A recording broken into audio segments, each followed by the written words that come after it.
Hello everybody and welcome to Hunting for Bigfoot. This is going to be a first part of a multi-part series of videos that I'm creating dealing with my hunt for this elusive creature and to determine how much of a probability there is that this thing is actually a real creature and not a figment of imagination. And I do this through various means of studying folklore and anecdotal evidence, Bigfoot sighting reports, and stories of both fiction and factual nature coming from the past. I've read stories from various newspapers and books that relate to this creature that historically has been referred to many times as a hairy man of the woods. These stories that pertain to a creature that fits the description of this what we call today Bigfoot or Sasquatch here in North America actually have been around for hundreds of years, and it wasn't even until recently that people became known of his identity as Bigfoot and Sasquatch. So we've got a lot of stuff to cover. It could actually take hours and hours and hours of reading various stories and various anecdotal evidence. But what you're looking at here in this video is you may have watched my video Bigfoot Sign in Maine, and if you haven't, please do. It shows some what some people consider to be compelling video evidence and pictorial evidence of the existence of a Sasquatch here in the state of Maine. This particular spot was located along, I had found a place that was near a public boat landing. It was early in the year, and it had not yet opened to vehicular traffic. As of the time that I found these things, I was actually down there walking along the riverbanks, harvesting fiddleheads. Didn't have much luck in this area. I thought I might have at least some luck, but at this point in time, when I was there in my earlier video, none of it had come up. But while I was there, I found a several compelling pieces of evidence by way of tracks. And this, of course, what you're seeing now is that same spot several months later. And I found this particular item here, which I found intriguing. There's some feathers mixed in with some straw there. Not really sure why. It almost looks as if there had been a nest there at some point in time. But it was in a marshy area along the riverbank, and you're looking right now at a spot that has some footprints down into the mud along the river, and there were some cattails and other plants that had been uprooted, and the roots had been or tubers had been twisted off. My initial thought was, well, maybe this Bigfoot is still in the area. This was actually right off the shore where I found the freshwater mollusk beds earlier in the year, and it was maybe a dozen and a half opened clamshells on the shore, all in a relatively neat pile. Now there are water birds that will, and raccoons and other creatures will dig up these clams and get them open somehow and eat the clam on the inside. However, they don't leave them in a fairly neat pile on the bank of the river. They're usually strewn all around, and they're quite broken. But these were clearly opened. Also in this same area at that time, I found several other footprints that we'll get into in a few minutes. But first I want to go over what I found here. And one of the things I found was a rather intriguing stick structure, which initially I thought, and you'll see it here coming up right there in the middle of the screen, I thought it had been made by possibly a Bigfoot. And I thought to myself, ooh, my first Bigfoot stick structure. But as you'll see shortly, it clearly was not made by a Bigfoot. And the reasoning behind that is that on the other side of this wood, somebody had lit themselves a small campfire, and it appears as though they had built this stick structure to hide the flames from a bridge that goes over the river a little bit down over the bend.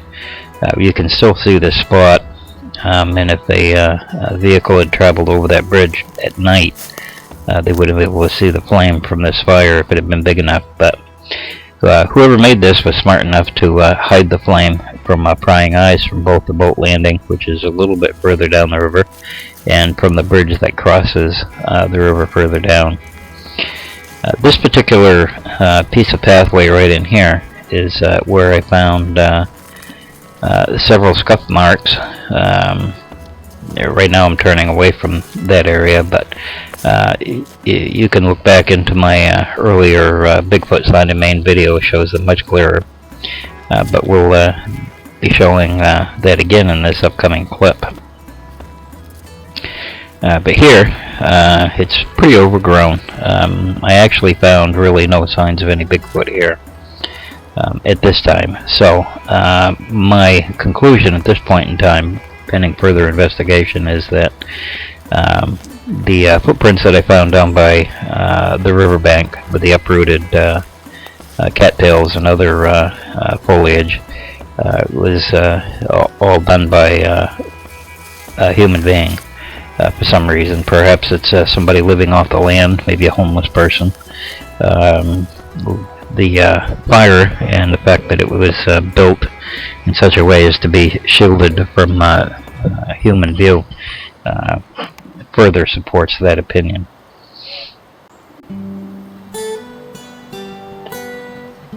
There was some places here where there were some bark scraped off and other things, but honestly, there's too many signs of human habitation here for me to believe that this is a semi-permanent spot for Bigfoot to travel. So my conclusion is that the sightings that I had before may have been from a Bigfoot. I believe that it was, and I also believe that the signs were made as this creature was actually traveling up the coast of Maine. And we'll get into a few other reasons why I believe that later on. As you can see from the stuff on the ground, that like I said, there's just too much human habitation here at this time. None of this was there before, but I don't believe there's a Bigfoot here at all at this time.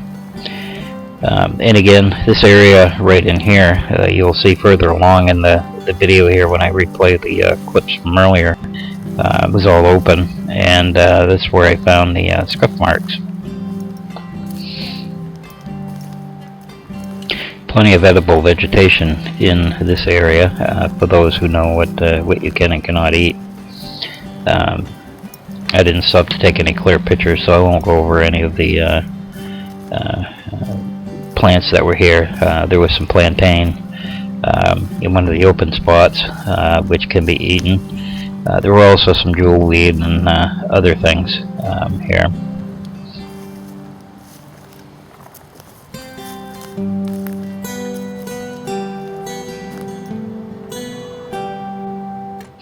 The area actually had an abundance of mushrooms as well, but while I was here on this day, most of them were shaded by the angle of the sun was a little bit too low, and I couldn't get any clear shots of them.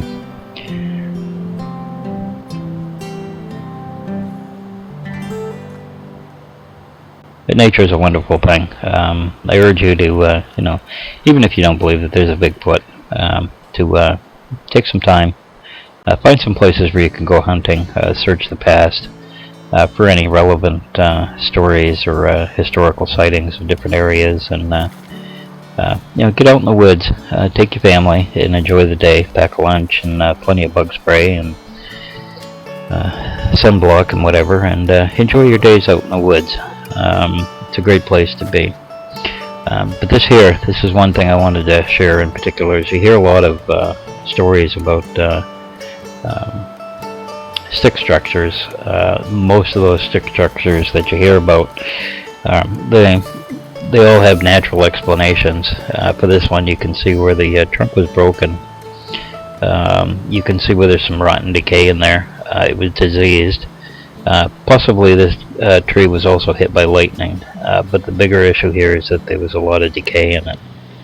But here's the scuff marks that I came across earlier this spring, that I believe was made by a rather large bipedal creature. Might have been a very tall man with big feet, and it could have also been a Sasquatch. It's no way to tell in here. It was raining at the time, and it was just before the spring freshets came. It rained for approximately 4.5 days straight after this, and this entire area was actually submerged underwater.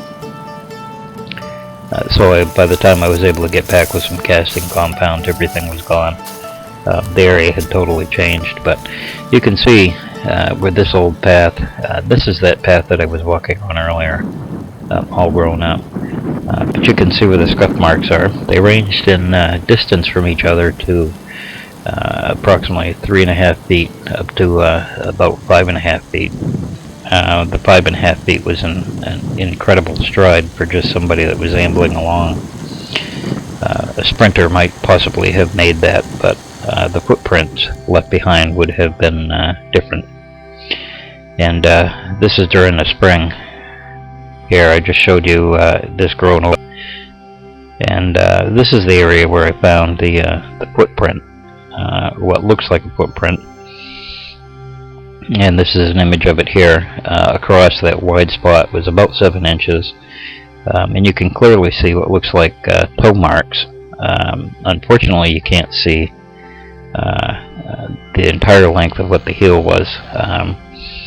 I was unable to determine exactly where that was, but I'm guesstimating by the width of the foot that it was probably somewhere in the 15 to 17 inch range, which would have been a very large foot.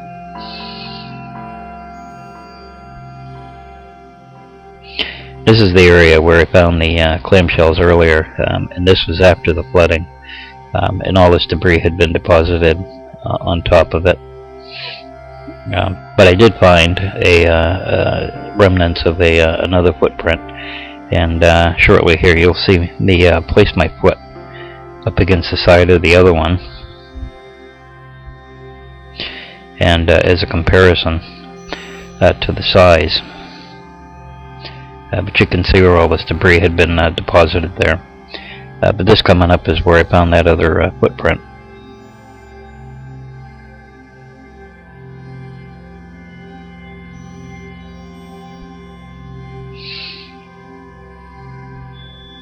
That spot right in there is where I found the fairly neatly piled clamshells. Off in the water there is a mollusk bed, freshwater mollusk bed.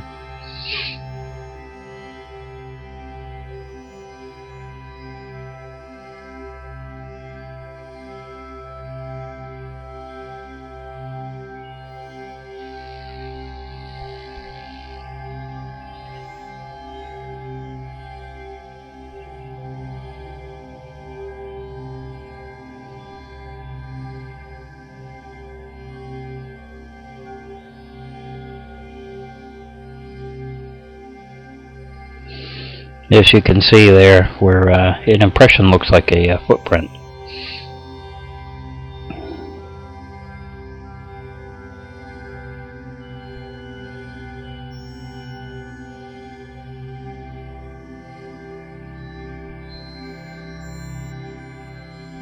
There's my foot right along, and the end of my toes is lined up with the end of where the toe tracks of that other footprint would have been. So you can see where it's probably 15 to 17 inches long easily, and 7 to 8 inches wide at its widest point.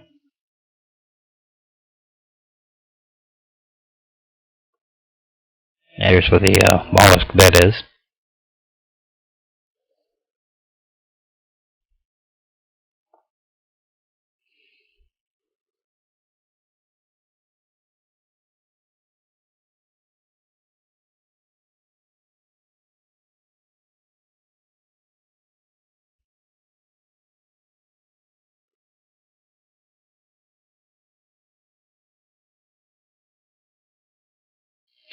And here I'm looking around for some more potential evidence.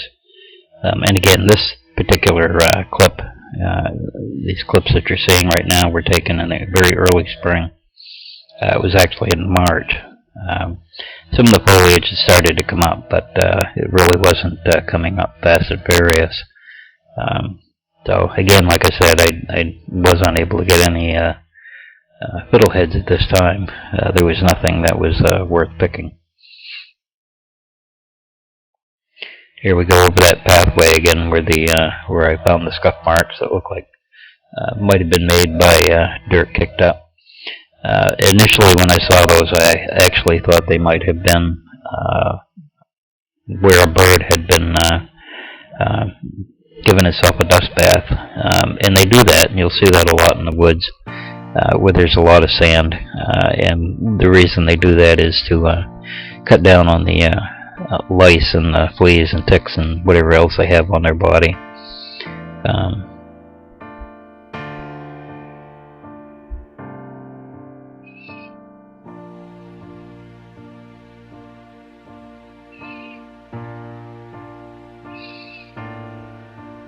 That particular, that's just a where I'd found some sign of a beaver.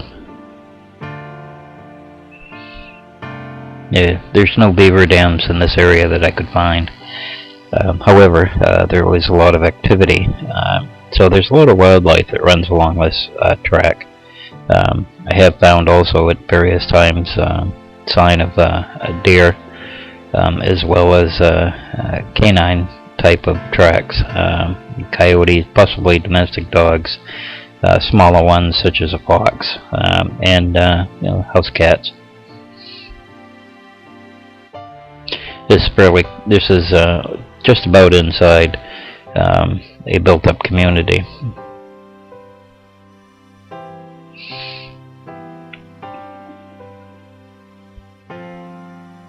You'll see here where there's a black spot on the tree that looks like some people will call it a blob squatch. But however, if you look to the left of that tree that's in the middle, and you look very carefully, you might have to replay this several times. You'll see a black spot just up against the tree trunk that disappears and then pops back into view. Possibly it was something that was looking at me, or possibly it was just from the wind. But I found that pretty intriguing. One of these days I'm going to have to see if I can get that analyzed and find out what that was. But a couple of things that I have discovered about Bigfoot is that, number one, frequently their sightings will be seen within the proximity of running water, brooks and streams and rivers.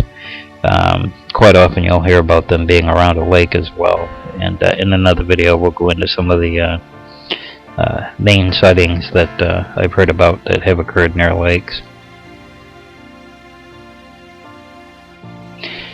But this is an incredibly intriguing.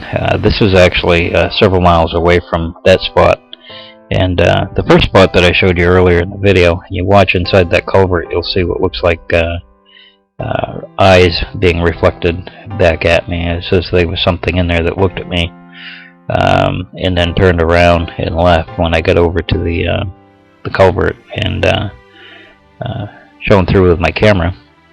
Whatever was there had disappeared.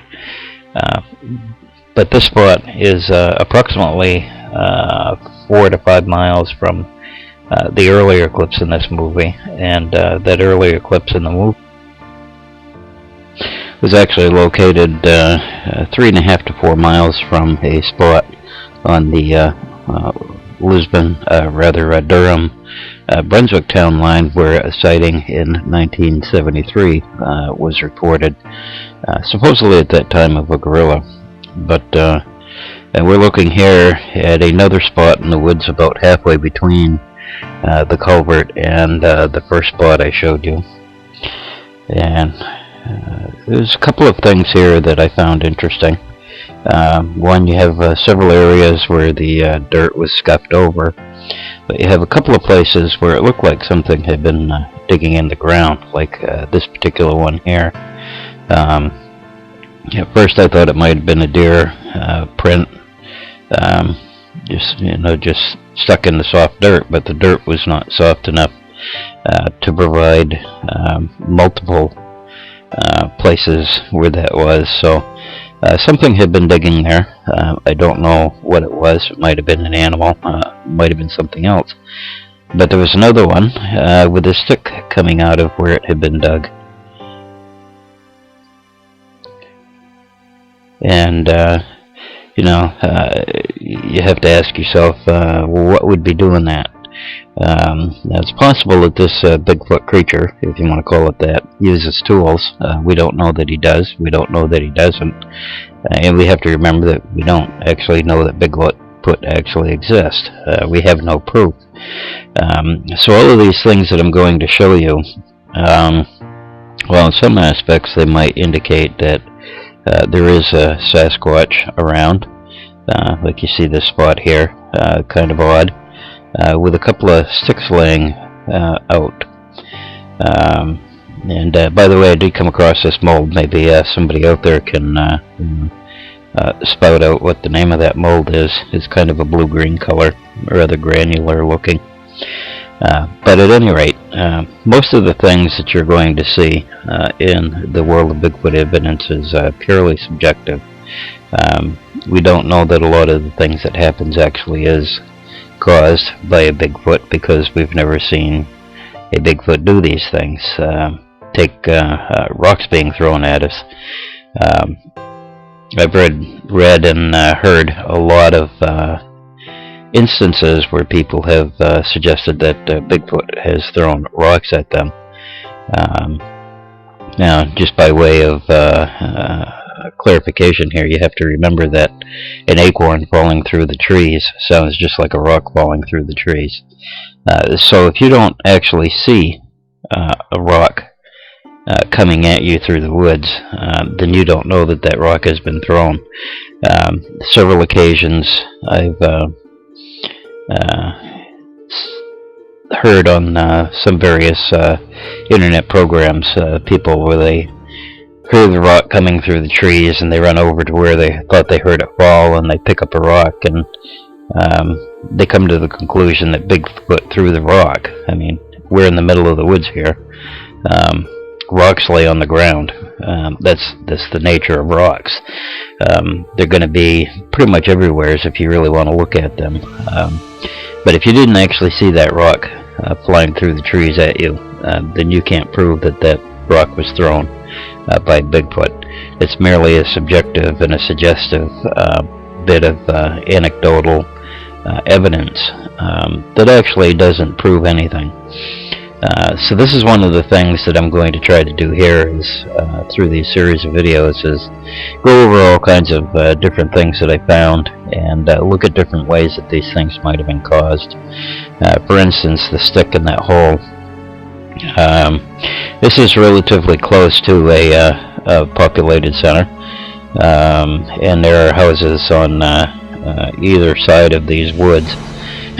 So it's quite possible that that stick in the hole was probably put there by a child.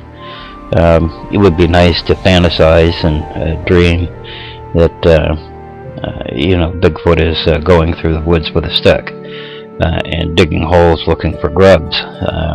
However, there isn't any proof that that actually happens. We've never seen Bigfoot using sticks, so there have been a couple of suggested sightings. I've looked at the videos, and from what I can see on the videos, I'm not sure as I agree that the subject in the video is actually Bigfoot, but there is one we're making the rounds recently of a Bigfoot crossing a trail carrying a stick. I find that kind of hard to believe, and the figure in the video, in my mind at least, doesn't actually look like a Bigfoot. It looks more like a person in a gorilla suit. But that's for another video, possibly. But I'm running out of time here, and so I'm going to conclude this staying video by stating that everything that you see in here is actual physical evidence. The question here is what does this physical evidence portray? Some of it might portray actual Bigfoot sign, but all of these things that you've seen in this video can also have been caused by human or animal activity as well. So, well, the suggestion here is that it may have been caused by a Bigfoot. There is no proof in this video that Bigfoot exists. The only way we're going to actually find proof of Bigfoot existence is to actually come across one and capture it, bring it back to captivity, and then we're going to have a lot of questions that are just going to throw the world of Bigfootery, if you want to call it that, on end. For instance, suppose Bigfoot actually turns out to be human. How are we going to say that this is the Bigfoot that we've caught is not just a hoax? It's just a man made up to look like Bigfoot. You know, and we can expand out from there with layer after layer after layer of convoluted argument and discussion. But like I said, there's only one way to prove the existence of this Bigfoot creature, and that is to actually find one and to bring it back into captivity. And my opinion here is that given the current state of affairs, this is very unlikely to happen. We have a lot of people out there looking, and some people are making some money out of it. And that's fine. That's what free enterprise is all about, making money. But I want to leave you with this one thought. For those of you that like to go on Bigfoot expeditions, think about this. Bigfoot, as we know him, is a solitary creature. He doesn't like to be around humans. The contacts are occasional. So if you think you're going to go on a Bigfoot expedition with 25 or 30 other people and romp through the woods, you're not going to find Bigfoot. And that brings an end to this video, and I'll see you next time on Hunting for Bigfoot.